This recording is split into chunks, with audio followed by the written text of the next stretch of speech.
Hi, my name is David Kelly, and I'm a 2010 graduate of the iSchool at Syracuse University. And you're visiting us at Lubin House, but this is not where you call your workplace. What do you do now that you're out of school, David? Yeah, so I've been graduated for about 3 years now, and I'm currently a product manager for Fox News and Fox Business Digital. That's not really a typical path for an iSchool student. We always think you go super techie and go on to the real techie companies. What made you look at Fox News, and how did you get to where you are today? Yeah, that's a great question. So I wanted something where I could be a little creative. I had some experience doing development work and sitting behind a desk all day, and unfortunately that wasn't me. But I did realize in my undergrad that I like being out there and meeting with stakeholders and coming up with concepts and developing ideas. So that's what I get to do now. So how did this job come to be yours? Was this a monster.com? Was this somebody you knew? How did you find it? Because students are always wondering, what's the trick? How do I get hired? Yeah, what's the magic bean, right? Right. So this was actually, I was very lucky. I did some networking, and through a friend of a friend, I managed to get the position. So networking was the key to my success here. How about when you were at SU? Was there a class you took? Was there an experience you had that really sealed the deal for you in terms of what you wanted to do when you graduated? Or was it a series of experiences? I think it was a series of experiences. My experience was very interesting in that I didn't have that one aha moment of something I'd like to do, but I did have, just through the natural progression of classes, I narrowed down my thought processes and my desire to do different things. And I eventually got into this creative product management role.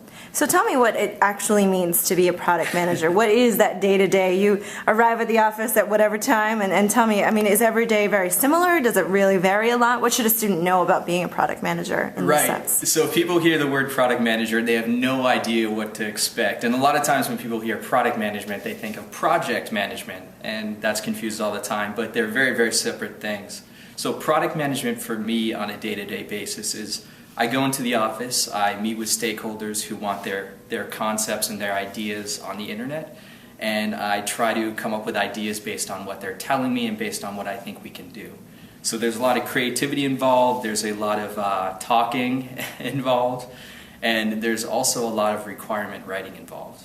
How do you stay up to date? How do you know what's new, what's trending, what's hot, what's going to do well on the internet? I mean, I know you're taking a little hiatus from Twitter, but how do you stay on top of things? Yeah, it's difficult. It really is. It's a changing landscape. It changes every single day. So for me, it's, even though I am on a Twitter hiatus to see if I can do it for a little bit, it's checking Twitter hashtags while not signed into my account. Google+, it's checking different news sources like Mashable, TechCrunch, and other similar websites to try to figure out what is next.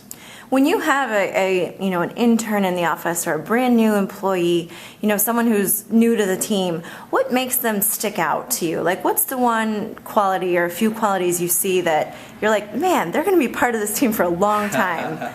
What do you look for? And I think I can answer that one pretty nicely because we just had an intern who we offered a full-time role. Nice. She interned with us last year. Unfortunately not an SU student, but I'm sure there'll be SU students to come. But she was offered a full-time position, which she accepted.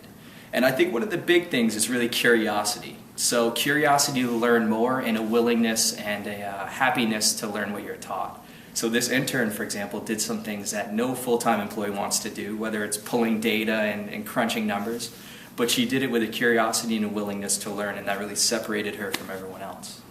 What, in your opinion, when you look at what you're doing now, where do you see yourself? And I know it's so hard to pull out that crystal ball, but where do you see yourself going? I mean, this wasn't exactly what you thought you'd do when you were in school, so where do you see yourself going? Yeah, if you told me 5 years ago I'd be working for Fox News and Fox Business Digital, I would have said you were insane.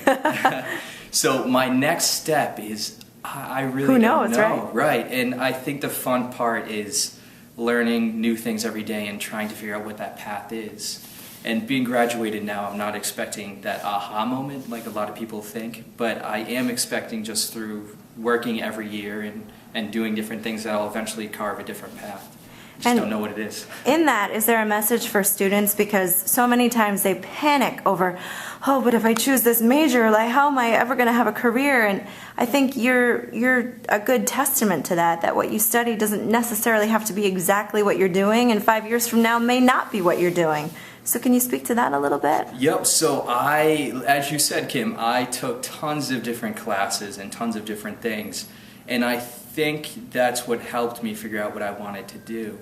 So if I were to give one piece of advice to students, it's tough to narrow it down, but if I were to give one piece of advice, I'd say that you should do lots of different things, because everything that you don't like really just helps you get towards your goal that you really do. So even if it's something that you don't succeed at and you hate, it's still a learning experience. Fabulous. David Kelly, thank you so much. Class of 2010, I really appreciate you stopping by Lubin to chat with us. Thank you very much, Kim. Appreciate it.